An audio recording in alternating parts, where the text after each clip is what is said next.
اعوذ باللہ من الشیطان الرجیم بسم اللہ الرحمن الرحیم اتل ما اوحی الیک من الکتاب واقم الصلاۃ ان الصلاۃ تنہی عن الفحشاء والمنکر ولذکر اللہ اکبر واللہ یعلم ما تصنعون صدق اللہ العظیم رب اشرح لی صدری ویسر لی امری واحلل عقدۃ من لسانی یفقہوا قولی واجعل لی وزیرا من اہلی آمین یا رب العالمین۔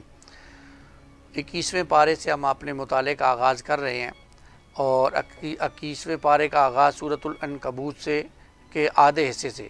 سورۃ العنکبوت کا آدھا حصہ 20ویں پارے میں ہے اور آدھا حصہ 21ویں پارے میں ہے۔ اس سے ہم اپنے مطالعے کا آغاز کر رہے ہیں۔ سورۃ العنکبوت مشکل حالات میں اہل ایمان کے لیے اللہ تعالیٰ کی طرف سے رہنمائی، اور اب یہ بتایا جا رہا ہے کہ مشکل حالات میں اللہ تعالیٰ کا ذکر، اللہ تعالیٰ کا قرآن مجید کی تلاوت انسان کو سکون اور انسان کے لیے تسکین قلب کا ذریعہ بنتا ہے۔ اللہ تعالیٰ کے ذکر کا اعلیٰ ترین ذریعہ کیونکہ خود قرآن مجید ہے۔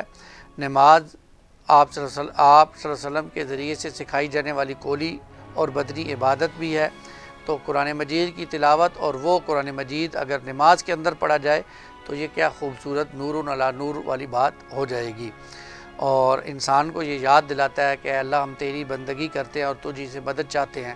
وہ جو اقبال نے کہا سرکشی نے کر دیے دھندلے نقوش بندگی، آؤ سجدے میں گرے لوئے جبی تازہ کریے۔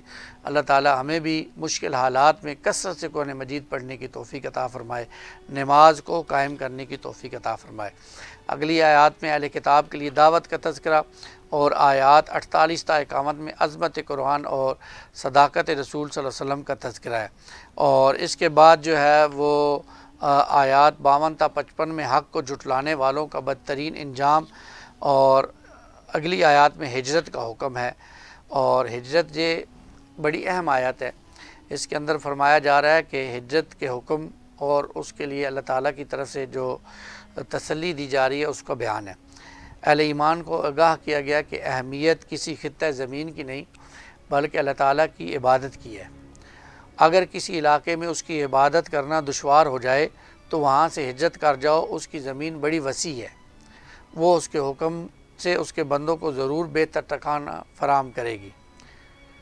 اگر کوئی شخص زمین ہی کو مقدس سمجھ کر اس سے چمٹا رہے اور ہجرت نہ کرے تو عنقریب موت آ کر اسے پسندیدہ زمین سے جدا کر دے گی، پھر اللہ تعالیٰ کی بارگاہ میں شرمندگی کے ساتھ حاضری ہوگی۔ اس کے برعکس ہجرت کرنے والوں کو جنت کے بالاخانوں کی صورتوں میں عمدہ ٹھکانے نصیب ہوں گے، اور پھر اس دنیا میں ہجرت کرنے والے یہ نہ سمجھیں کہ دیار غیر میں کہاں سے ضروریات زندگی میسر ہوں گی۔ جو اللہ تعالیٰ ہر مخلوق کو روزی ضروریات زندگی فراہم کر رہا ہے، وہ اپنی راہ میں ہجرت کرنے والوں کو بھی اپنے فضل سے عطا کرے گا۔ یہ اصل بات ہے، اصل چیز اللہ کی بندگی ہے۔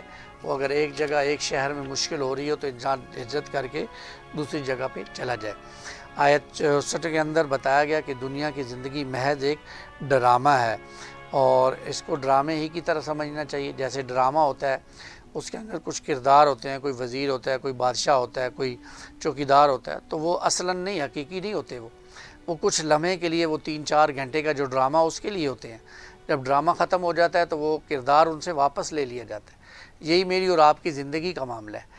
اللہ تعالیٰ نے آج کسی کو کوئی حیثیت، کوئی کردار، کوئی وجہ یا کوئی چیز دی ہے تو وہ عارضی دی ہے، جب ہم اس دنیا سے جائیں گے تو وہ واپس لے دی جائے گی۔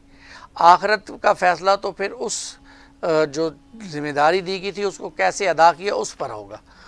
یہ بات ہے جس کو سمجھنے کی ضرورت ہے۔ اللہ تعالیٰ ہمیں سمجھنے کی توفیق عطا فرمائے۔ اور اس صورت کی آخری آیت میں اللہ تعالیٰ فرما رہے ہیں کہ جو لوگ اللہ کے راستے میں جہاد کرتے ہیں ان کے لیے والذین جاہدوا فینا لنہدینہم سبلنا وان اللہ لمع المحسنین۔ وہ لوگ جو ہمارے راستے میں جہاد کرتے ہیں ہم ان کے لیے مزید راستوں کو کھول دیتے ہیں، جدوجہد کرتے ہیں، دین کے راستے پہ چلتے ہیں، ہم مزید نئی راہیں ان کے لیے کھول دیتے ہیں۔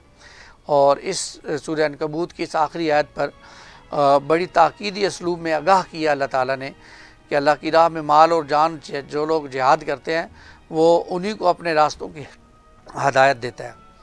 قرآن حدیث کے مطالعے سے علم تو حاصل ہو سکتا ہے، لیکن علم کے ساتھ ساتھ ایک باطنی بصیرت، نئے نئے مسائل میں حق و باطل کے درمیان تمیز، خلوص و اخلاص اور زیادہ سے زیادہ مال و جان کے ساتھ دین کی خدمت کی توفیق اسی کو ملے گی جو دین کی نصرت اور اقامت کے لیے میدان میں نکل آئے۔ قرآن غلبہ دین کی جدوجہد کے دوران اس جدوجہد کے مختلف تقاضوں کو پورا کرنے کے لیے رہنمائی دیتا ہے۔ ہم یہ جدوجہد کریں گے تو ہمیں ان مسائل کا سامنا ہوگا جن کا قرآن حکیم نے حل پیش کیا ہے۔ اب ہمیں اس کتاب کی عطا کردہ ہدایات کا فہم حاصل ہوگا۔ مولانا مودودی صاحب نے تفہیم القرآن کے مقدمے میں اس نقطے کی بڑی خوب وضاحت فرمائی ہے۔ وہ لکھتے ہیں، تمام فہم قرآن کی تدبیروں کے باوجود آدمی قرآن کی روح پوری طرح سے آشنا نہیں ہو پاتا جب تک کہ عملاً وہ کام نہ کرے جس کے لیے قرآن آیا ہے۔ یہ محض نظریات اور خیالات کی کتاب نہیں ہے کہ میں اور آپ آرام دہ کرسی پر بیٹھ کر اس کو پڑھیں اور اس کی ساری باتیں سمجھ آ جائیں۔ یہ دنیا کے عام تصور مذہب کے مطابق ایک نری مذہبی کتاب بھی نہیں ہے کہ ایک مدرسے اور خانقاہ میں اس کے سارے رموز حل کر لیے جائیں۔ یہ ایک دعوت اور تحریک کی کتاب ہے۔ اس نے آتے ہی ایک خاموش، تباہ اور نیک نہاد انسان کو گوشہ عزلت سے نکال کر اللہ سے بپھری ہوئی دنیا کے مقابلے میں لا کھڑا کیا، باطل کے خلاف اس سے آواز اٹھوائی اور وقت کے سرداروں کفر اور فسق اور ضلالت سے اس کو لڑوا دیا۔ گھر گھر سے ایک سعید روح اور پاکیزہ نفس کو کھینچ کھینچ کر لائی اور دائی حق کے جھنڈے تلے ان سب کو اکٹھا کیا۔ گوشے گوشے سے ایک فتنہ جو اور فساد پرور کو بھڑکا کر اٹھایا اور حامیان حق سے ان کی جنگ کرائی۔ ایک فرد واحد کی پکار سے اپنا کام شروع کر کے خلافت الہیہ کے قیام تک پورے 23 سال یہی کتاب اس عظیم و شان تحریک کی رہنمائی کرتی رہی، اور حق و باطل کی اس طویل اور جاں گسل کشمکش کے دوران ایک ایک منزل اور ایک ایک مرحلے پر اسی نے تقریب اور کے نئے ڈھنگ اور تعمیر کے نقشے بنائے۔ اب بھلا یہ کیسے ممکن ہے کہ میں اور آپ سرے سے نزاع کفر و دین اور مارکہ اسلام و جہلیت کے میدان میں قدم ہی نہ رکھیں اور اس کشمکش کی کسی منزل سے گزرنے کا ہمیں اتفاق ہی نہ ہوا ہو، اور پھر محض قرآن کے الفاظ پڑھ پڑھ کر اس کی ساری حقیقتیں میرے اور آپ کے سامنے بے نقاب ہو جائیں؟ کیسے ممکن ہے؟ اسے تو پوری طرح میں اور آپ اسی وقت سمجھ سکتے ہیں جب اسے لے کر اٹھیں، دعوت اللہ کا کام شروع کریں اور جس طرح یہ کتاب ہدایت دیتی جائے اسی طرح قدم اٹھاتے جائیں۔ تب وہ سارے تجربات مجھے اور آپ کو بھی پیش آئیں گے جو نزول قرآن کے وقت نبی کریم صلی اللہ علیہ وسلم اور صحابہ کو پیش آئے تھے۔ اللہم ارزقنا ان نجاہد فی سبیلک باموالنا وانفسنا، آمین۔ اس کے بعد سورۃ الروم، یہ مکی صورت ہے۔ اس سورہ مبارکہ میں اللہ تعالیٰ کی نعمتوں اور زبردست قدرتوں کا بیان ہے تاکہ لوگ اس کی نعمتوں کا احساس کر کے اس کی پکڑ سے ڈر کر اپنے سیرت اور کردار کی اصلاح کر لیں۔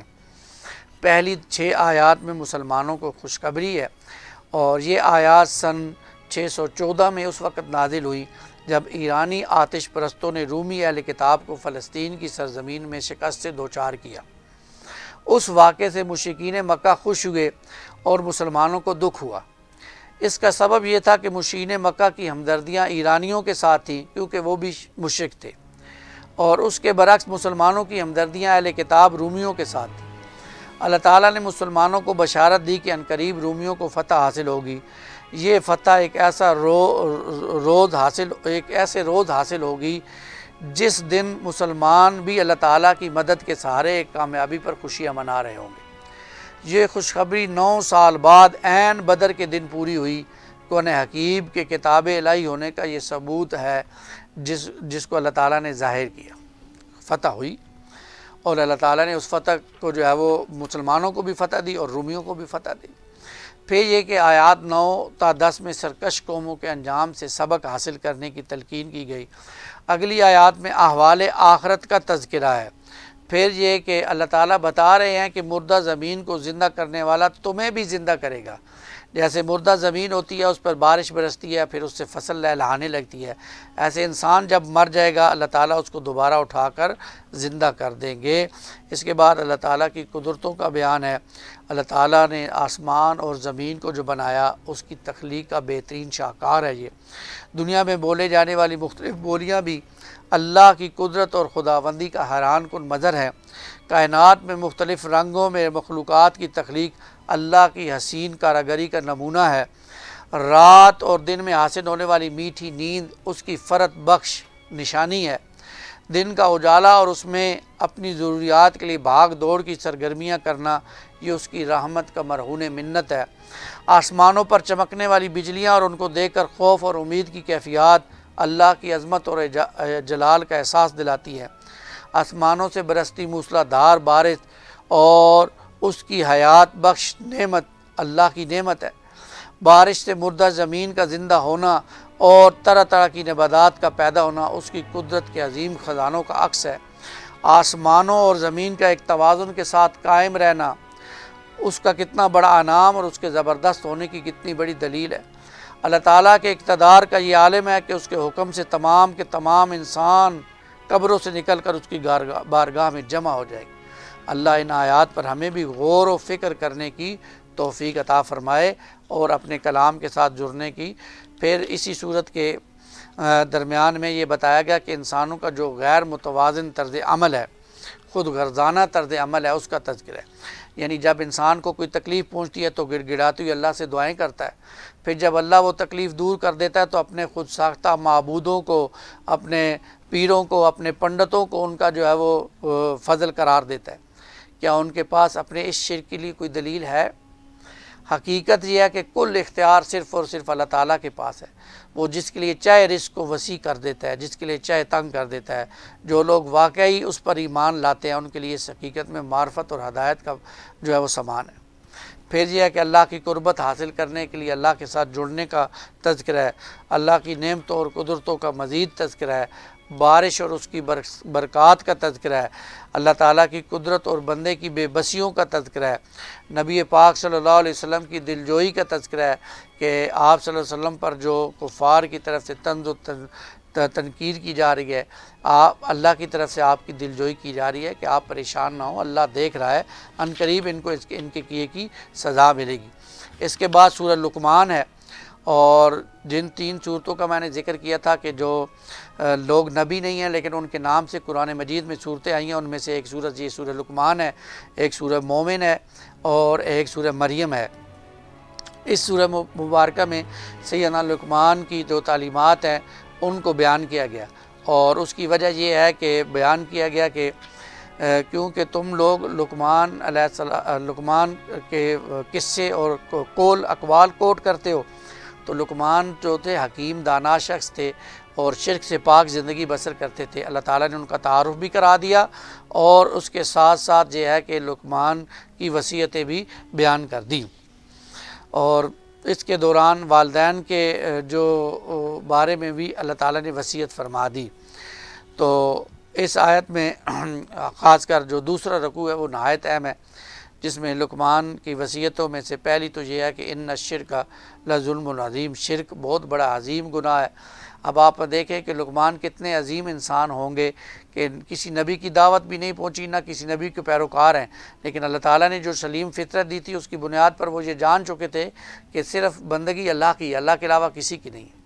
اس لیے انہوں نے کہا کہ شرک بڑا گناہ ہے، اور اپنے بچوں کو کہا کہ اس سے بچو۔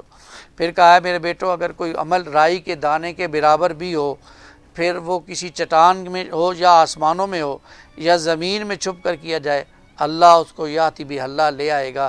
کیوں لے آئے گا؟ ان اللہ لطیف خبیر، اللہ تعالیٰ دیکھنے والا باخبر ہے۔ پھر یہ کہ لقمان نے وصیت کی نماز کے ذریعے اللہ تعالیٰ سے لو لگائے رکھو، نیکی کا حکم دو اور برائی سے روکو، برائی سے روکنے پر لوگوں کی طرف سے جو رد عمل سامنے آئے اس کو برداشت کر کے حق کی تبلیغ جاری رکھو۔ جان لو کہ ایسی استقامت بڑی ہمت کی بات ہے۔ پھر یہ کہ تکبر نہ کرو، یعنی لوگوں کے سامنے اپنی بڑائی کو ظاہر نہ کرو، ایسا بھی نہ ہو کہ تم انہیں حقیر سمجھ کر ان کے سامنے گال پھلائے رکھو اور ان سے سیدھے منہ بات بھی نہ کرو۔ پھر انسان کی چال تکبر کے اظہار کی ایک علامت ہوتی ہے، لہذا کبھی بھی زمین پر اکڑ کر نہ چلو۔ میانہ روی اختیار کرو، ظاہری چال میں بھی اور پوری زندگی کی روش میں بھی۔ ظاہری اعتبار سے نہ آکڑ کر چلنا درست ہے، نہ ہی اپنے زہد اور تقوی کے اظہار کے لیے مریضوں کی طرح جھک کر چلنا مناسب ہے۔ اس طرح زندگی کی جملہ فکری اور عملی معاملات میں بھی انتہا پسندی سے بچنے کی کوشش کرو۔ اپنی آواز کو پست رکھو اور دلیل کے مقابلے میں بلند آواز کے ذریعے سے لوگوں پر غالب آنے کی کوشش نہ کرو۔ یہ وہ لقمان کی وصیتیں ہیں جو انہوں نے اپنے بچوں کو کی تھی، آج یہ ہمارے سامنے بھی ہیں۔ اللہ تعالی ہمیں بھی ان باتوں کی سمجھ عطا فرمائے۔ اس کے بعد سورہ سجدہ ہے، اور نبی پاک صلی اللہ علیہ وسلم رات کو اس وقت تک نہیں سوتے تھے جب تک سورہ سجدہ اور سورہ ملک کی تلاوت نہ کر لیتے۔ اس صورت کے اندر بھی عظمت باری تعالیٰ کا تذکرہ ہے۔ اللہ تعالی ہمیں اپنی عظمت کا جو ہے وہ تعارف حاصل کرنے کی توفیق عطا فرمائے، اور اپنی آنکھوں کو کھول کر اس زمین و آسمان کو دیکھنے کی توفیق عطا فرمائے۔ آمین یا رب العالمین۔ اقول قولی ھذا استغفر اللہ لی ولکم ولسائر المسلمین والمسلمات۔